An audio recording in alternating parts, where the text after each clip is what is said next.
It actually feels like dinner or supper. You guys know what supper means? Yes. Is that a Midwest thing too, or no? Yeah.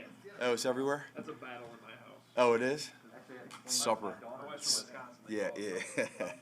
My husband's family's from Berwick, Pennsylvania. Earl, you had to, huh? Seems like forever ago. No, I hear you. Yep. All right. I'll start off here in regard. So it was good to see Akeem and Akeem Hicks and A-Rob out there today. Both are going to be questionable for Sunday, and then Khalil was not out there today, but he'll be questionable for Sunday as well. Out for Sunday will be J.P. Holtz and Caleb Johnson. And then Coach Furry will miss our game on Sunday due to a COVID protocol, and Chris Jackson is going to step up as wide receiver coach on Sunday in Mike's absence. So obviously we have until tomorrow at 3 to do any flexes, and we're still sorting through all that. We just got done with our red zone day. I thought it was a good practice, and now it's, start to put everything together and get ready for Sunday. So open it up. Any update on Damien? No. Yesterday morning, yesterday was, where is he at on here? No updates from him. Nothing updated, nothing changed. Yeah, that would be the anticipation, correct. Yep. Between Furry and Damien, you guys have done such a good job for the first 4 or 5 weeks of not having any COVID concerns. Is there any worry with two guys who've tested positive that you have a problem? No, I don't think so. I think this is probably, we all go into this just kind of knowing and understanding that sometimes this could happen. Every team, every player, every person, but as it comes up, you deal with it, and just like you went through it last year, it's kind of that next man up mentality.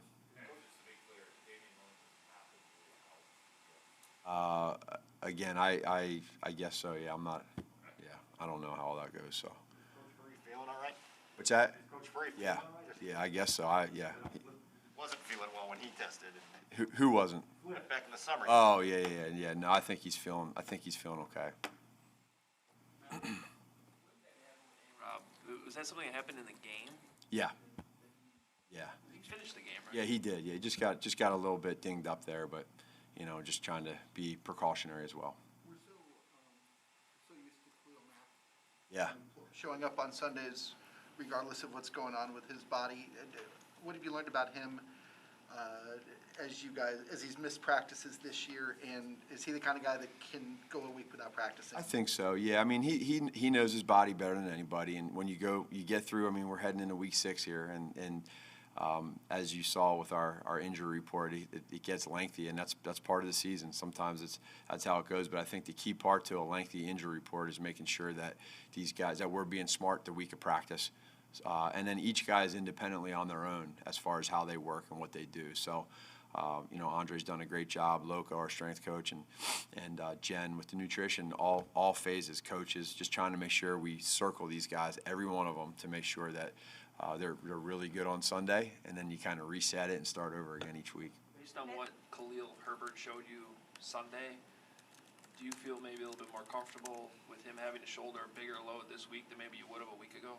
I would say yes.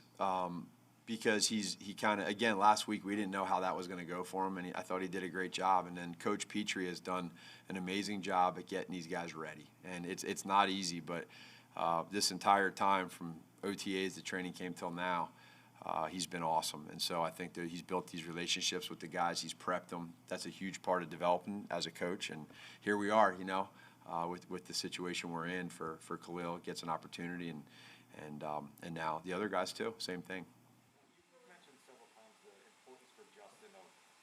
Sharpening that Monday to Saturday routine and getting himself in a group. What are some of the things you emphasize with him in the Monday to Saturday routine portion that you want to see him, have locked down? Yeah. Well, I've been talking to y'all here in regards to the ability of him getting into that routine. When you get up, you step in, as a baseball player does before they hit, as a golfer. So we've been really focusing on that part. Now we're actually, he's got that down on his own. We don't have to remind him every 3 plays. he now has that down.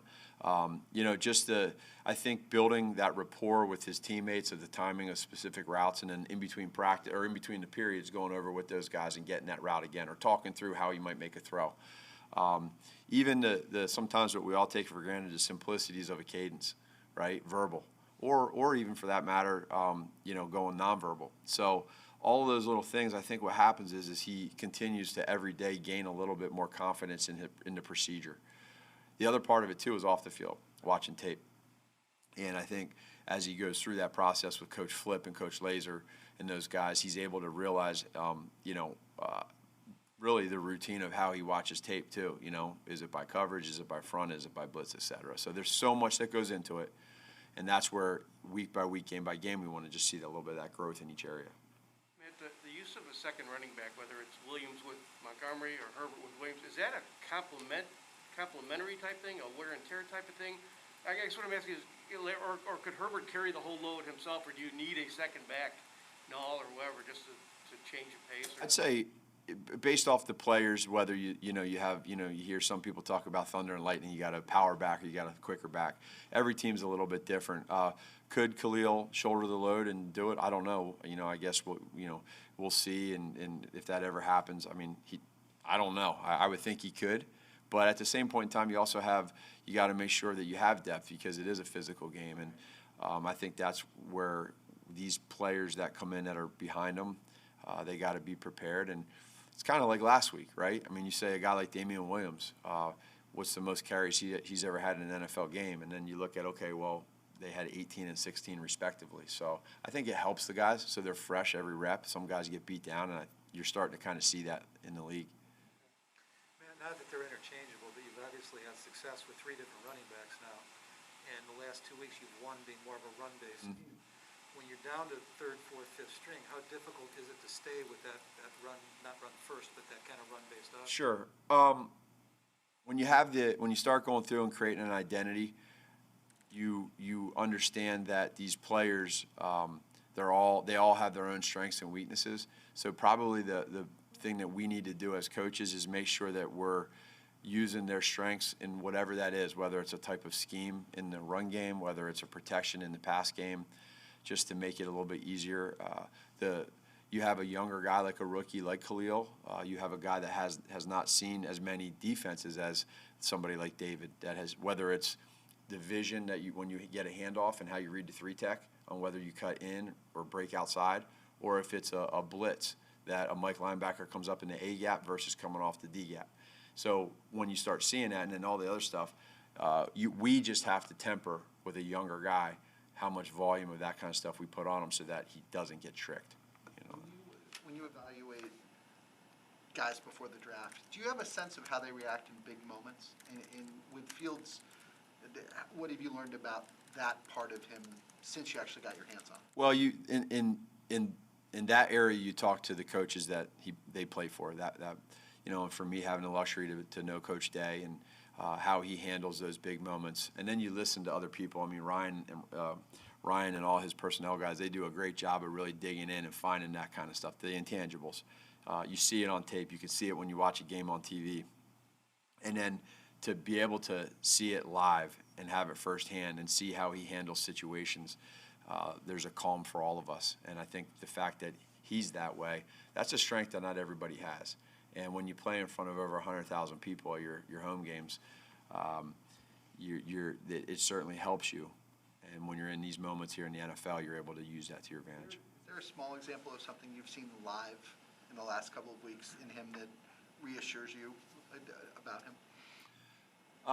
You can easily go to the Cleveland game, how he handled himself in that time, and then I could go to the next game, which I've mentioned to y'all, that when he threw the pick on the dropper in the Cincy game, when he dropped back in the cover 0 and he threw the pick, we weren't sure how he was going to respond to that, and he really, he almost had not a chuckle, but he had a little bit of a grin that he's going to come back out here and let's go do it again. Let's go make a play now. It is what it is. And I like that about him. Did you think, was the concern that he was going to come off and throw his helmet, or that he was going to come off and be down? Just Let that play affect the next play. And it didn't, and that's kind of what, sometimes you have it, sometimes you don't. And in that moment, it can be easy for probably 90% of people to let it affect you the next play. And he's part of that 10%, in my opinion. I think he does a great job with that. It's natural. In the 15 days between Cleveland, what happened in Cleveland, and then obviously the game Sunday in Las Vegas, you guys went through a lot. There was a lot of emotional stuff. There was a lot of ins and outs.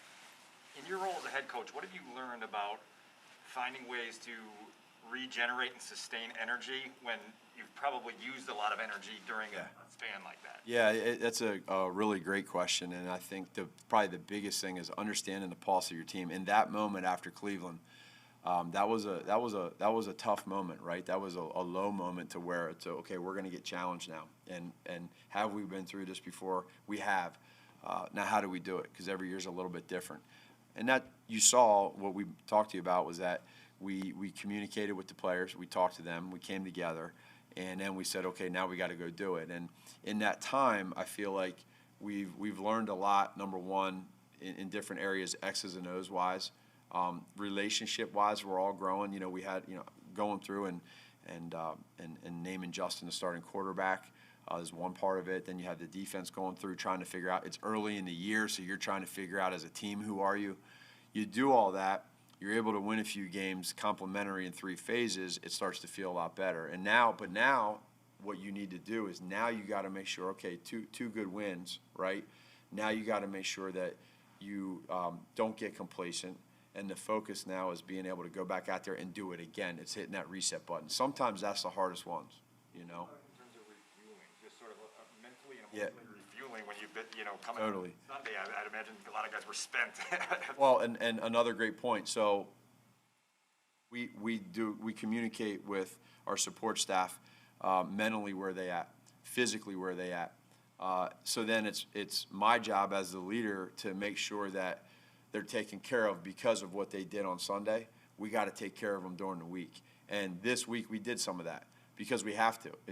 There's no way around it, and that's okay. And I think when they see that and they feel that, it refuels them for Sunday. Then you got to do it again.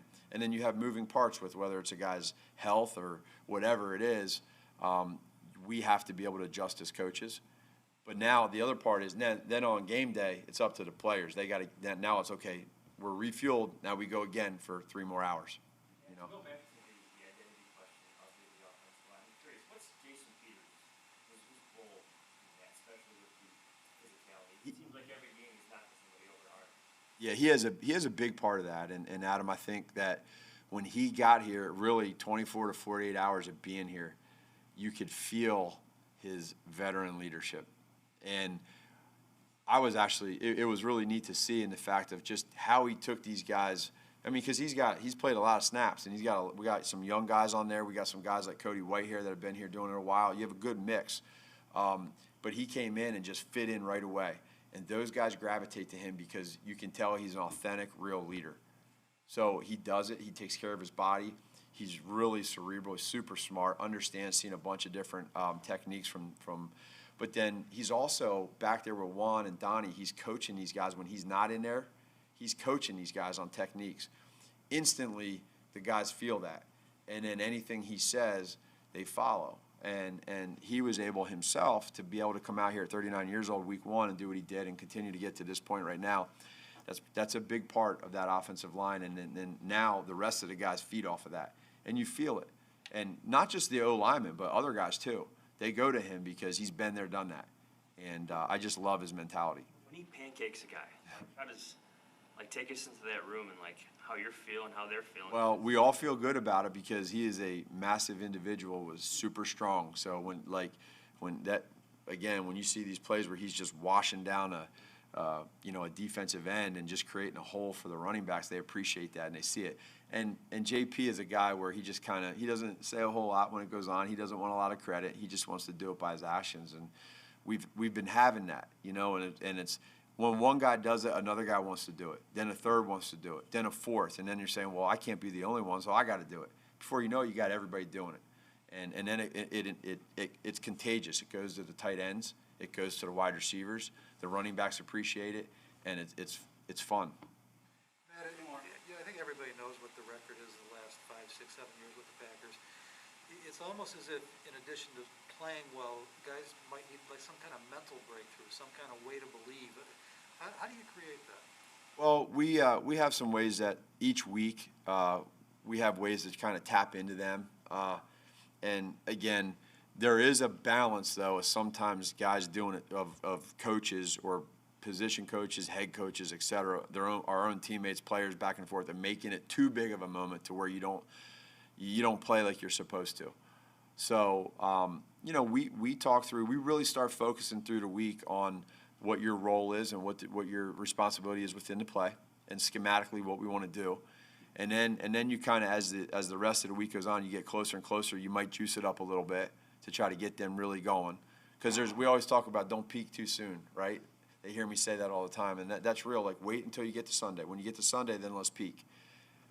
So the emotion kind of takes care of itself when we're in Soldier Field and the fans are rocking, and you look over there and you see that opponent. It's our job now to play hard, play fast, but play smart. But how do you make sure they're not starting like one step behind just because it's the Packers again? Well, that's the prep throughout the week, really, and then you get to Wednesday, Thursday, Friday. They got to make sure that they know their role, what they're doing, so that on Sunday, on game day, they can just play fast, and all the other stuff will take care of itself. It's natural, but and then go make plays, because as we know, when you make plays and you do well, there's energy, and that's the key there. Going back to Dan's question about refueling, you mentioned you lean on your support staff for what they need mentally, physically, and then you kind of work from that. What does that look like? Is that like extra treatment physically, or like maybe special stuff like meditation or yoga? Like, how are you helping With the players? Yeah, our support staff handles all that. They're all different. Some players are, they have some things they like that me and you might not like, so it's that part's different. One simple one, right, is sleep. Pretty simple, right? I'm not a big crazy. I did go. I was health and phys ed. Got my degree in that. But I know one thing: sleep helps, recover. So that's an easy one. Nutrition, which Jen does a phenomenal job getting these players right with their nutrition. So like some of the simplicities. Then as they get into the end of the week here, throughout the week, is we always talk about investing in your body. So these college players too, these rookies, they don't play as many games, so they got to really be able to take it the whole way through. But massages, whatever it is for your mental health, all of that goes hand in hand. And the more you can do with that, the better you are. And it's a long season. No, not really, but I need to. Should have known that was coming.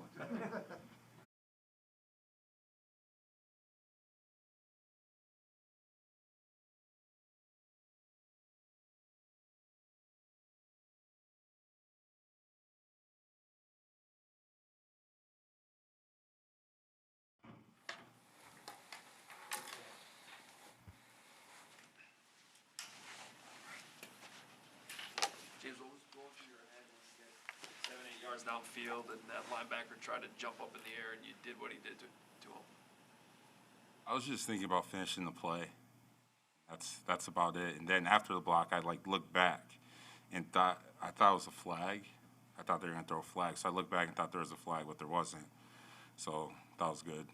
Then I walked back to the huddle, got ready for the next play. Yeah, it was cool. Yeah, it looked very cool.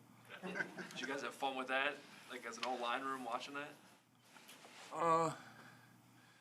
Yes and no. I mean, yes, because it was a nice block, but no, just because I was doing what Coach Juan tells us to do, and that's just finish every play, and I just finished the play. How would you encapsulate Jason Peters' impact on the offensive line, off the field, on it, just everything he kind of brings intangible-wise? He just played a lot of football, so he knows, he's seen it all. So, when he sees, something in, my technique, he can say something like in the past, I've seen this work, or how he wants to, block, a certain player, things like that. I mean, he's just seen a lot of football. So it's nice that he has, such knowledge of the game and knowledge of offensive line play and of the game. So, he's very helpful and very important to us. He's almost 40 years old. You're 5 games into the season. Is it crazy to think he's playing at this level or continuing to play at his age? Yes, 40 years old. I mean, it's not old for like regular people, but in NFL, like it's pretty old. So, I mean, it's amazing. He's a freak. He's so athletic, and I mean, he's a great guy. I really like him. James, your Iowa Hawkeyes are ranked number 2 in the country right now. How do you feel about that? I mean, it's cool, but I mean, it's still fairly early in the season. So, if you ask me that the first week or second week of December, it'd mean a lot more if they're ranked number 2 then. So, give me 2 months, and then I'll be able to properly answer that question. What have you learned about the importance of Packers games? It feels like, Bears fans kind of remember what to do against the Packers. To be honest, I'm just treating it like a regular game. I mean, it's a division game, which is important. So, I mean, it counts as 2, kinda technically. It counts as 2 games. So, I just treat every game as the same and just go out there preparing this week to win on Sunday.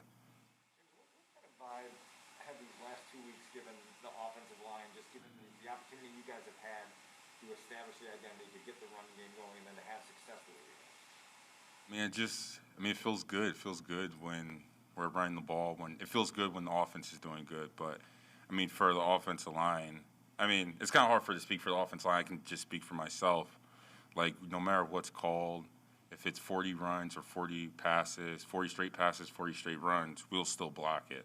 So we're just focused on just listening to every play and not thinking about the past play and just play-by-play mentality and just trying to keep on improving, helping the team win.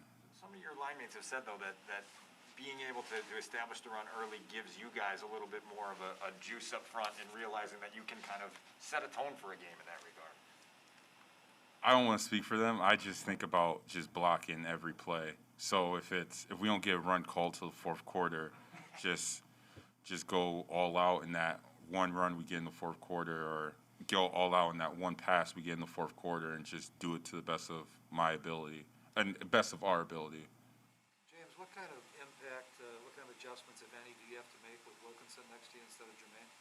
I don't have to make any because Coach Juan teaches Elijah the same technique he teaches Jermaine. So instead of looking over and seeing like a dark skin like Nigerian, I'm looking over and seeing Elijah from Philadelphia. James, when a teammate of yours goes on the COVID list, does that change your level of concern or caution moving forward? No,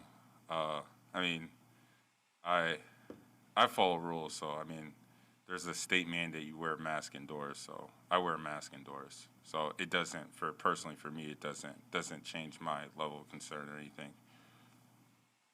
It's looking like Khalil is going to be the guy on Sunday. Given that, is it helpful at all that Khalil got a handful of carries at the end of last week's game for you guys to really get in a groove early this game? I would say it really doesn't matter because we practice. He was here all camp. I don't think he missed the OTA either. So he's had a lot of reps running behind like our offensive line. So I don't have a problem with him being back there because he knows the cuts, he knows the schemes. So I don't have a problem with that. Thanks, James.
Yeah, definitely.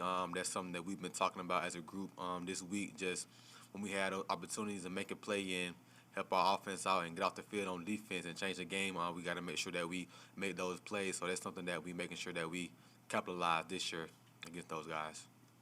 Looking back at that week 17 game last year, what did you personally learn about going up against Iowa? He's someone that you got to make sure that you disguise yourself with. I mean, he's very smart as a quarterback, so you might show him something, but he already know you're not in it. So just playing that mind game with him and just making sure we all on the same page.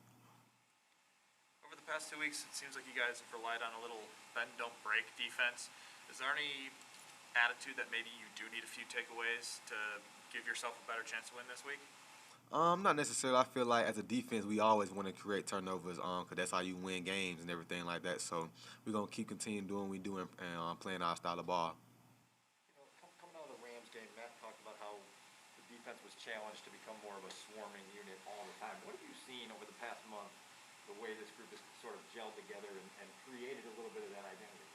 Yeah, we just had to realize how that performance was in week 1, and nobody was acceptable with that. So just came together, just going out there now, just doing what we do and doing what we're supposed to do as a defense. Harder quarterback to play against, Aaron Rodgers or Tom Brady? You've seen them both, and you will see them both this year. I mean, I feel like they both great quarterbacks. I mean, I can't even really say so. I mean, respect to both of those guys. I mean, they're Hall of Famers, future Hall of Famers and everything. So. With Damian Williams on the COVID list, and Matt just said the push for his feet, is there any concern in your locker room about making sure you stay safe? I mean, just continue wearing your mask, things like that, even if you are vaccinated. So, just something that we looking into, just making sure that we still being safe because COVID is still going on around. I'm just gonna say, I don't want to say wake up call, but is that when one of your friends gets sick, does that kind of bring it back to the front of everybody's mind? Yeah, a little bit. Just making sure we taking those extra steps and, like I said, continue to be safe and not thinking it's all COVID over and everything like that. Just still taking it serious like last year. You guys or say anything? No, not to us. They haven't. No. In contrast to last year when you guys played your games in empty stadiums or mostly empty stadiums, what did Sunday in Las Vegas feel like to you? Oh, yeah, it was nice stadium they had, packed energy, and I mean we had a lot of Bears fans there, so it kind of felt like a home game. I mean, so yeah, man, just having those fans back. In my second year, 'cause last year we didn't have any, so now getting that NFL experience and everything is real fun and exciting. What was that like being on the road and having the luxury of being able to whoop the crowd up? Yeah, it was interesting. I mean, 'cause I never had anything like that before, so I mean, I was like, wow, I didn't realize we had this many fans here. So it was surprised. I was surprised. I'm like, dang. We've heard. Go ahead, You man. stepped into the starting role this year, you're 5 weeks in, just big picture, how would you assess where you're at? I feel like I'm never where I want to be. I mean, I feel like if you're doing good, there's always room for improvement. So, me personally, I always want to get better and just continue to grow as a player.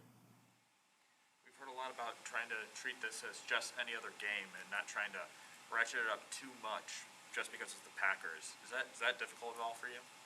I wouldn't say. I mean, in the back of your mind, you know, okay, we got Green Bay, big rivalry game, but you still got to settle yourself down. Can't get too up, can't get too down. You got to stay one level and go out there, have fun, and play the game of football like we usually do. When you study tape of Devontae, what strikes you about his releases and how do you account for a guy who releases as well as he can? Yeah. I mean, he's real quick, sudden with his releases and everything like that. Smooth. Kind of reminds me of A-Rob. So I'm getting practice against A-Rob and everything like that. So when we go out there, we'll be ready. We'll be ready to compete. How much can you appreciate what you've seen from Jalen Johnson? Oh, yeah, definitely. I mean, he's in his second year like me. He's really took a tremendous step from last year to this year. So, I mean, it's good to see my teammate, my brother, go out there, have fun, making plays, getting the recognition that he deserves.